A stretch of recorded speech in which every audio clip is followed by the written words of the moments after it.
Good evening, class. It's Professor Puente, and today we have one of your classmates here, Samantha. How you doing? Hi, I'm good. How are you? Good to have you.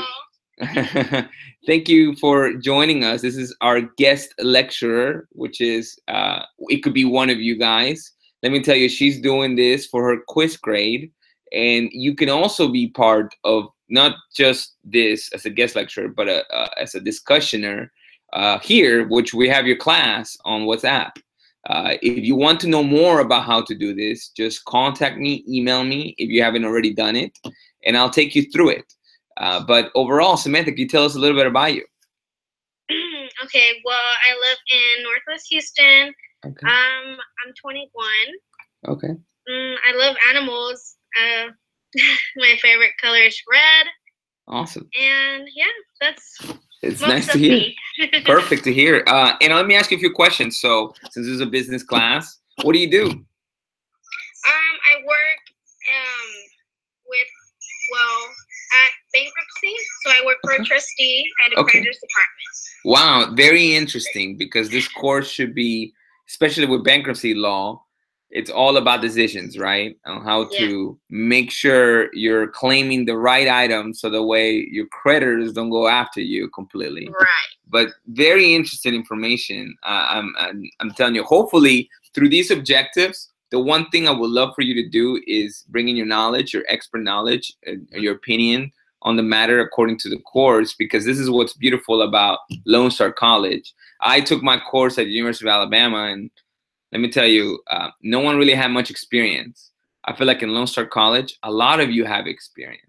And please, guys, let me know here if you feel like you have some good decision-making experience, and that way we can actually bring it to the class too as well. So we'll begin with objective 5, and this is determining causes. Okay. I had Samantha read a little bit about it. Thank you. And that way we can discuss. Root cause. I got to let you guys know, I had a dentist appointment last week and I had a root canal. So totally different and from root cause, but it's closely related, Samantha. Believe it or not, the root cause to my problem was this really, really big cavity that needed a root canal. So in your course, it's saying root cause analysis, which is a study that determines the real basis of the problem. What do you think about that?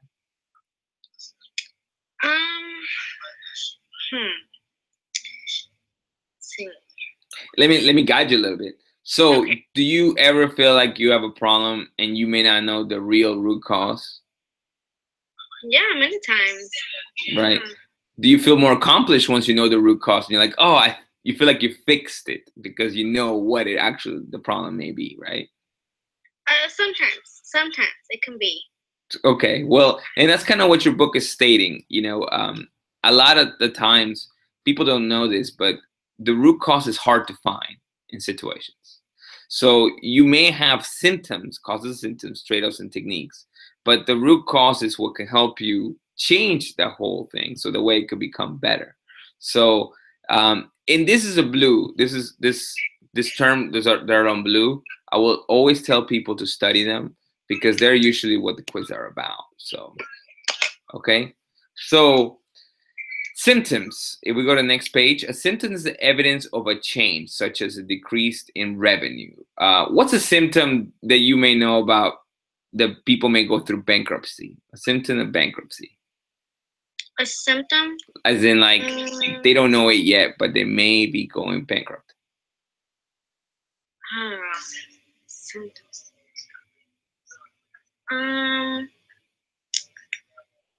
Symptom.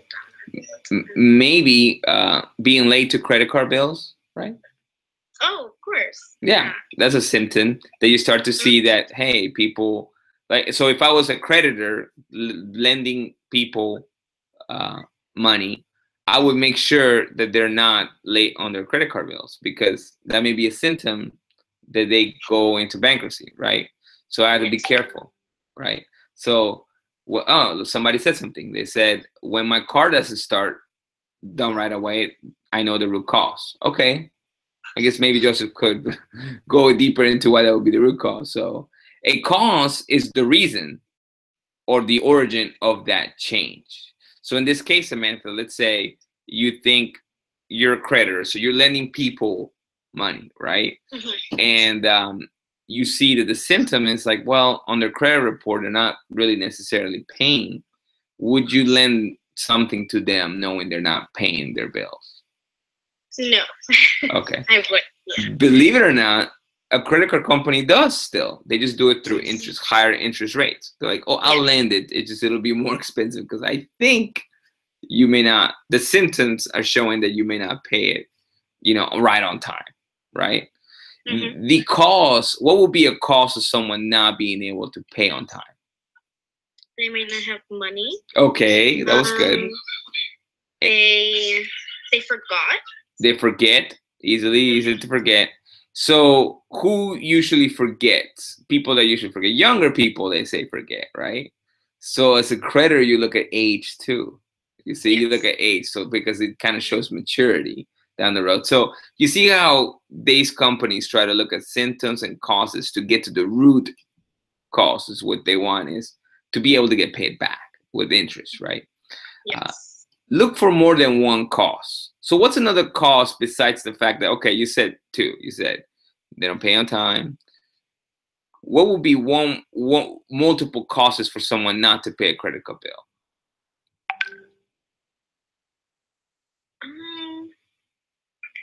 Let's see. It may have to do with a job.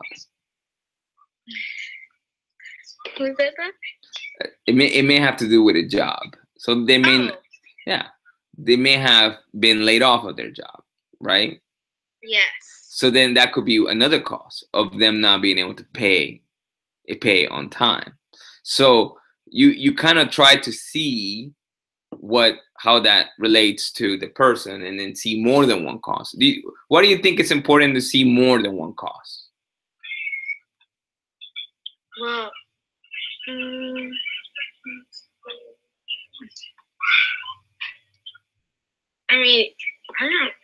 there's a lot of. It's like, I don't know. I'm not too sure. It's okay. It's okay. If anything, this is like the decisions class.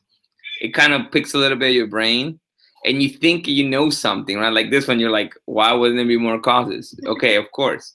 But then you start to realize the differences, right? Because maybe when you assume one cause, you kind of give away all the other possibilities of the problem.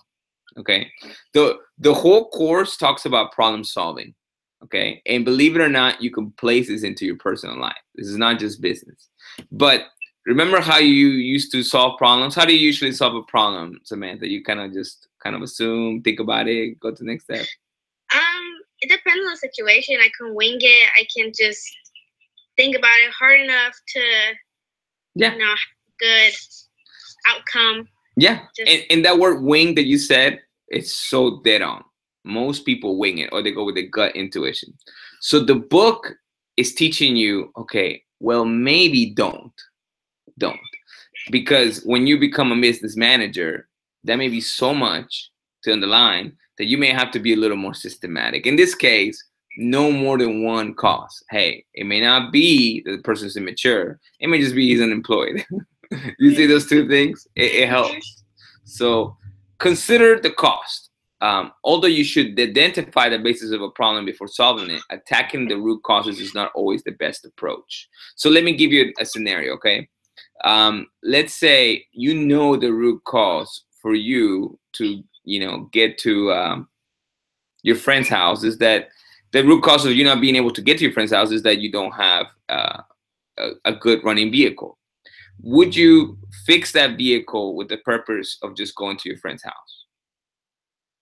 No, I would fix it because I can go other places than my friend's house. Exactly. So, in other words, if you had to go to your friend's house, you wouldn't fix your vehicle. You just won't go to your friend's house. Do you see what I mean? But the root cause was the vehicle not moving. However, it may be too much to fix for that one little purpose. Okay, then yes, you're right. You would fix it for multiple, not just that one issue. So that's what it's saying. Consider the cost. Sometimes dealing with it is not going to help. This other technique I really like, Samantha, is called the 5 whys. They say that if you can take a problem and you find 5 whys for it, like why, by the time you get to the 5th one, you're very close to the root cause. Isn't that crazy? That is 5 whys. 5 whys. And you know who asked a lot of whys? My 4-year-old daughter asked a lot of whys. And they get to very deep to the root of the problem. I mean, you can't just tell her, hey, you can't have snacks after 10 p.m. It's like, but why? Well, really, it's bad for, teeth, and you should probably, okay, but why? Well, teeth are important, but then why? Because without teeth, you can't eat. Why can't you? Oh my gosh, we're getting deep into the problem. But you see, it's the 5 whys. So think a little bit like a kid in that sense, because they have it down. They really do. And section 5 is cause and effect diagram. Write main problem in the box and draw horizontal lines from the box according. So this is a little cause and effect diagram. And yes, your book is more talking about, like the reason why there's weak sales. That's the root cause. And then you see the 4, political, economic, marketing, competition. Those are maybe the reasons. And there's multiple, right? So it goes into one conclusion. All right, well, that's it for objective 5. You guys in the class out there, we have really nice discussions here, Samantha. Dina says, when you see more than one cause, you can go through each cause to determine which one's easier to deal with and which one to ignore until you fix the most important cause. I do like that one, Samantha. Me too. Why? Okay, tell me why. What do you think? She explained, like, you can do the easiest one first, get that one out of the way, and then deal with the hardest one. You could take more time on the hardest one, and she prioritized. Maybe solve it out differently, and yeah, that was good. Out all the rest of them. Yeah, exactly. So when you have multiple situations, maybe just go with the most important one instead of dealing with all at once. Okay, so this is perfect. That was a good one. That's a good example. Dina and Serena said someone might not pay a credit card bill because they have other primary bills to pay. Actually, she's saying the same thing, prioritizing, right? And it's something that we all do. We prioritize. Today, you decided to be in our class. You could have done something else, but you prioritized, right? Thank you so much. Seeing more than one cause, you will be able to get to the root of it. Exactly. In business, a lot of thinking is involved because there's a lot of factors to look into. Very true, Andrea. I definitely agree. It's so funny because what is your path, Samantha? Do you want to be a manager one day? I just want to run my own business. That's pretty much what I want to do. Well, that is great because this course could definitely help you with that. And all it means is, remember, use these items. So we just taught you multiple root causes. Think of multiple ones and then choose one and then tackle that one. And tackle the one that's worth it. Not the one that, hey, I know there's a problem, there's a cause, but we can't help it, right? So good. Hopefully you can take it to your business. Very nice. Identify, okay, now we're in objective 6, which is simplify complex problems. Identify major symptoms. This is the most important part. Identify, because yes, there may be little symptoms, but the big ones are the ones that tell you closer to what the issue is. So in this case, if you're sick, okay, and you're running and you're like, well, I have a big headache. And I ask you, well, how does your ear feel? How does your eyes feel? It doesn't get to the issue. The big one is your head. So more than likely it's something to do with it. So it's saying the major ones. Look, even though some other little things may hurt, go for the major one, the major symptom. So consider each problem individually. So when you have a big amount of issues, try to tackle them one by one, as much as you can. That's really hard to do sometimes. Ain't that right, Samantha? Absolutely, right. I don't know if I asked you, are you a parent? I'm not.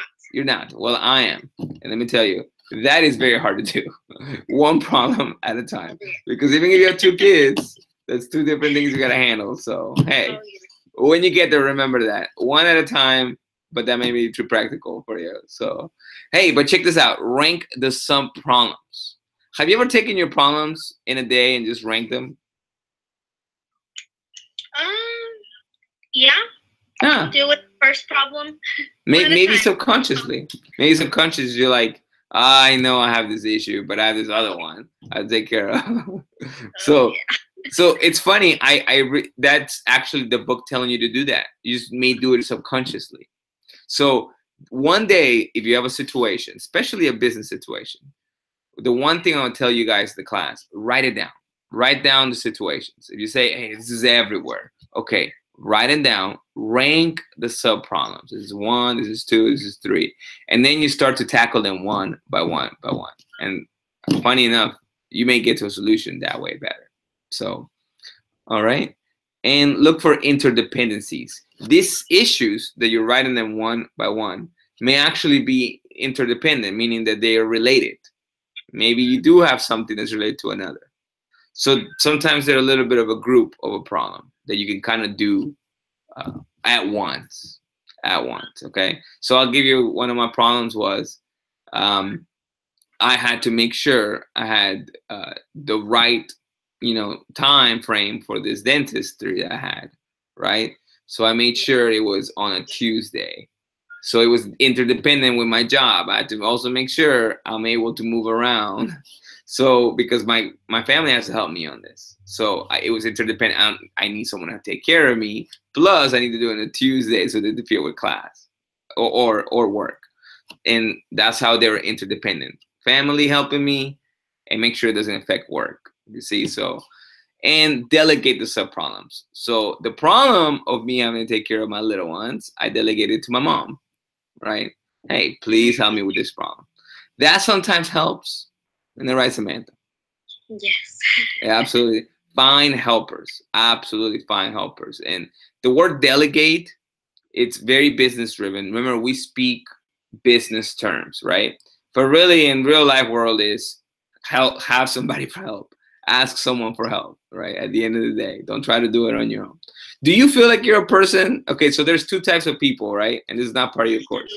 There are the lions that work with a pride and work in a team. And then there are tigers that love to work alone. And they just love it and they're great at it. Which one do you think you are? I think I'm a lion. Ah, so you're like a pride person, get together, one little team. Gotcha. Yeah. And believe it or not, some people, great tigers. They're just stupendous. Like they do work on themselves and they bring good product and they just know to do that well. Because remember, the tiger just goes on his own and hunts alone and does well. It doesn't mean neither are right or wrong. It's just the way you move, So let's see. Lauren Wiley says, I feel like considering each problem individually is something that everyone can work on. Trying to prioritize problems can be tricky, but I think this class can help with that. Thank you, Lauren. I hope that's exactly what everybody takes out of this. The course itself, decisions course, is one of those that if you look at it and you're like, okay, decisions, I know how to make decisions. But then you start to look at it and then look at it like, oh man, I didn't make that decision like that. I kind of just went by my gut feeling. Okay, it's funny you're smiling, Samantha, but it's true. So hopefully, it's most of the time. and for me too. Sometimes it's too easy for me to make a decision. I have to be careful. I'm like, okay, no, I probably assumed a lot of that. I have to revert and say, okay, let me use these little strategies. In this case, tonight is rank your sub problems. Rank them. One day, sit down and rank them, right? So let's see what else we have for objective 7. Define and managing risks. So be aware of potential risks. This is very, very important. Younger people, studies say, they can't judge risk accordingly. Okay, but I gotta tell you, Samantha, that's a misconception. It may be, but I do remember a lot of people out in the storm, going out there, acting like it was like the lake. Just hey, let's get out there, my Jeeps. And even though thankfully not many people got hurt, some did. It was tough for them to see the risk of drowning, right? Right. So be aware of potential risks when you do things. You see it in not just in hurricanes, You see it in everything else. People just are not aware of it. Now, let me tell you something. With that, do you ever feel like when you don't fear something is dangerous? Like you don't know to fear it? If it's dangerous. Yeah, you don't know to fear it. You don't know to fear it. Like, let me give you an example. You don't know that, for example, that when you boat, right, that there's a risk when you're boating on the lake. There's a risk that the boat can actually tip over, and it could be 10% or something. But you don't know that. You're too concentrated on having fun. Is that dangerous? Honestly, I don't know, because I think ahead a lot when I do things, like what can happen. Like, okay, good. I don't know. That's what the book is saying to do. Be aware of potential risks. Exactly. So it's very, very good. And with that said, with that mentality, I like that you're saying that. Here's the next thing, the risk-reward ratio. So then people will say, well, Samantha, if you're so ahead thinking of the problem, then why did you do it to begin with? Maybe I wasn't thinking at that moment. Okay. Okay, so you were like, hindsight 2020. I got it. Okay. But maybe, let's say you do know the risk. You do know of the risk of boats tipping over. It exists. They're maybe not, they're more rare than hopefully. But then why did you go boating? It's boating. It sounds fun. Because the reward outdid the risk. Do you see what I mean? So yes. It's the same reason why we fly. There's a risk for you flying. It's actually a lot less than being in a car. But then why do we do it? Because the reward of going somewhere fast from here to wherever we gotta go outweighs the risk. So what the book is saying is assess that. Okay, is flying dangerous? Yes. How often? It's actually very minimally dangerous, right? Statistically, but you need to go somewhere. So the reward outweighs the risk. When you're doing something, you need to think both. Okay, let me see.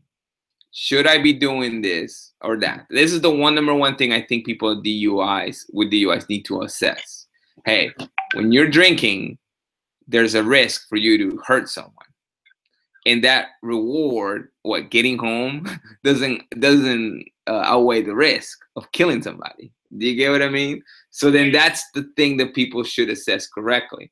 Sometimes it assesses right, but sometimes this one, it's outweighed. So realize that this is how the class it'll teach you that. It'll teach you to look at the risk, not just risk, but the reward from that risk, and see and make a decision from that. You see how like those two now helps you make a decision? Mm-hmm. Exactly. So reduce your risk by testing. So if you have a risk, right? Test it first. Maybe it involves some kind of trial, something. It's actually the number one thing people do for applications. Do I get a trial? Do I get a free trial? You don't have to pay the full amount. You just try it out for 2 weeks. And then you reduce your risk of losing money in something you didn't want, right? Yes. Perfect. And develop a fallback position or backup plan. What was your backup plan to your, let's say, your backup plan to college? What was going to be your backup plan to college? My backup plan. Work a full-time job. Work a full-time job. So that was your backup plan. And look, you're in college now. So now you're, hey, congratulations. And I work a full-time job. Hey, so it's good. It's funny, and you work a full-time job, but now you're doing both. But you knew that your backup plan would be just to work a full-time job. Now you're in a better position. You're doing your first, right? And then your risk-reward, your risk was to all the time, so all the effort, maybe making an F on a course that you don't want to do. That's a risk, but the reward is going to outweigh that. So that's definitely good. And keep everyone informed. Communication. I gotta say, as a guy, you women are great at communicating naturally. You communicate, even though that may be a misconception for some guys. But keeping communicated is what you guys do well. And I think that's very important because we need to communicate always, always and always. It helps set up. So for the course, guys, a lot of you want to communicate with me. Please feel free. WhatsApp is so easy. Email is a little harder. Why? Because I get other emails. I get email about work. I get email about, college, which I love with you guys, dealing with you guys. So my main way to get communicated is WhatsApp. You can reach me immediately through WhatsApp. It is not required at all. It's not required. It's just suggested, okay? Because the college won't allow me to require it, and I get it. But the whole point is communication with me in this course and your classmates is going to make it so much better. Keep everyone informed. And I just got to tell you that, yeah, that always makes a difference. Communication is key. Everybody has to be on the same page. Yes, Andrea, and that would definitely help here. Sonia said some risk problems are out of our control. Sonia may be right. Some risks are problems are completely out of control. But it does not mean that we don't need to know it. It means that we still need to be aware of it. In this case, Harvey coming in was out of control. But knowing the details about it helped, right? Were you affected at all, Samantha, by Harvey? No, thank God we weren't. Congratulations. Well, good to hear. Good, absolutely good to hear. Hopefully everyone else out there. Sonia said, in my job, I'm always prepared for potential risk. Construction always has delays, and I must always plan for the risk of bad weather, materials not being delivered on time, or other trades not competing in time for the next person to come in. Okay, Sonia, that's good. It's funny how when it comes to business, you guys all become decisions experts. It's not the business is not like, hey, what's your gut feeling say? They never say that. They say, hey, give me data and interpret that data into a solution. So this is exactly what the course is trying to teach you guys. One last thing on risks, because this is really good. In business, Andrea Lopez said, in business, you need to be able to be aware of risk early on and nip it in the bud before it creates into a big problem. Andrea is very right on that. That's why I got this root canal, because it could have been worse. I know I speak a lot about it, guys, but let me tell you, when you have that much pain, you talk about it. Oh, yeah. All right, that's perfect. Avoiding problem-solving traps. Okay, so we're going to objective 8. There is such a thing as a problem-solving trap, because we're trying to all be 2 things in this course, okay, guys? I hope you remember this for the quiz. 2 things in this course. You may or may not be quizzed. You're trying to be a decision maker, and you're trying to be a problem solver. And that's exactly what the title of the course is, right? So those 2 are different, because when you're solving problems, it's saying here, be careful with the problem-solving traps. And this means be aware of symptoms of overconfidence. It's really crazy how when you're overconfident on something, it's a bad thing. It's actually a bad thing, because maybe you're going to overlook something. The overestimating the likelihood of something that you hope will occur. So like people want the Astros to win. I want them to win. And they overlook how great Cleveland, played last year, and they lost it all. So don't overlook that, right? You have to be careful by your positivity. That's exactly what it's saying. Positive outcome bias. Are you a positive person? Yes, I am. I sure hope so. You look like you're a positive person. Yeah, I am myself. I'm a positive person. And look what the book is saying. Be careful with us. Be careful. Did you know something else about being positive? Did you know positive people are usually late? Yes, I'm always late. Yes, that's funny. It's true. Usually positive people are late. Why? Because they're like, hey, I got 5 minutes. Traffic, it's died down. It's always like, great. Believe it or not, negative people are usually on time. They don't overestimate it. So it's very true. So avoid not invented here. The tendency to develop a strong sense of ownership in your own ideas. Opinions might lead you to overlook potential solutions of other sources. So be careful. Some people believe, hey, that was my idea. And they just take it as in like that's part of theirs and they own it, instead of thinking, well, that may not be the best solution. So be careful, right? And then avoid the need for quick closure. I gotta be honest, I'm guilty of this. Absolutely.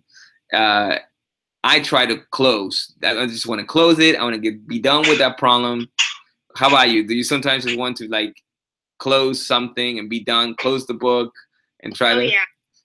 Well, you got to be careful. Sometimes that quick closure issue may make it worse. So whenever you're like sitting there trying to get to a problem and you're like, well, it's done, be careful. It may be it, right? Actually, believe it or not, the bandwagon effect is a business term. It's not something made up on the internet or fake news. It's actually real. And it means the effect is particularly dangerous when solving problems. It just means you have a unique culture for something. You feel like, well, Samantha, who has the best, which city in the United States has the best economy? Which city? I'm not too sure, but I'm gonna say Houston. There you go, the bandwagon effect. And believe it or not, it's actually very close. You'll be, and it just, you have to kind of realize on GDP and how that works. But it's saying be careful. Just because you're a Houstonian doesn't mean that may be right. So good, thank you for that example. I appreciate it. So avoid self-serving bias, and this is, I have to tell you guys.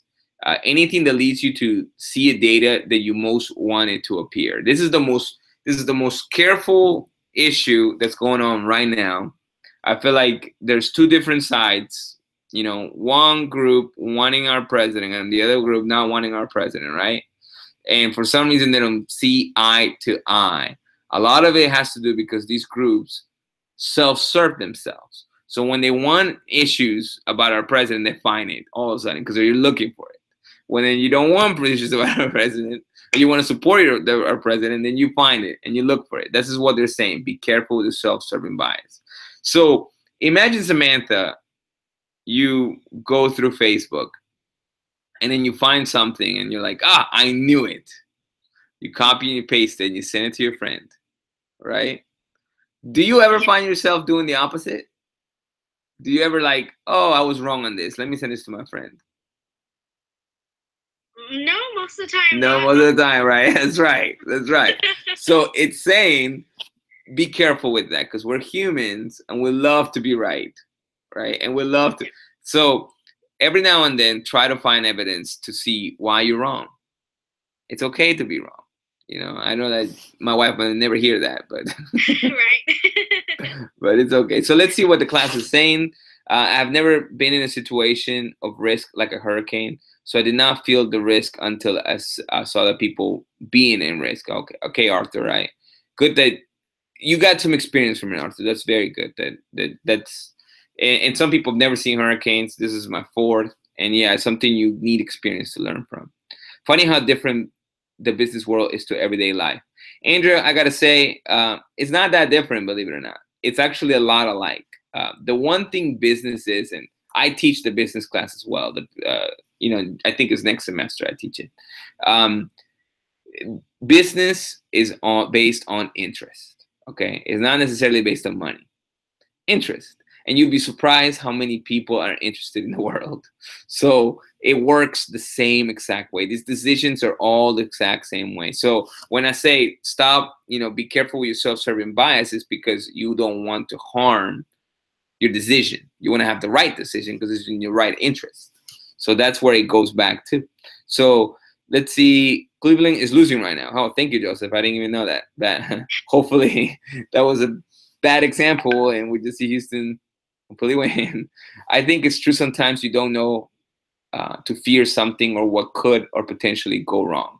I recently went on an 8-hour road trip, and it never faced me that I would be alone. I could possibly experience car trouble or just being someone not knowing anyone. Okay, Marisa. So you see, she saw that she didn't see that it could be that risk that she could have car trouble. But if you can see it ahead of time, you can kind of plan and you do your risk reward, right? In this case, it's $50 with AAA. A bad idea if that could happen, especially if your car is a little older. It's probably more probable, so you should do it. You see how this works? Yeah. So it's just kind of putting little things together and then using these exact same terms. I learn most effectively when I'm wrong, usually not forgetting it. Wow, very good, Tanya. Very, very true. So I'll definitely like that. So let me finish with this, guys. This is absolutely great. Thank you so much, Samantha. I truly appreciate your presence here in our course. Yeah. And Thank you for having me. Yeah. Any last thoughts? No, not really. How do you like the class so far? I do. I like the class. I like the interactions. I actually love the interactions and having all these apps.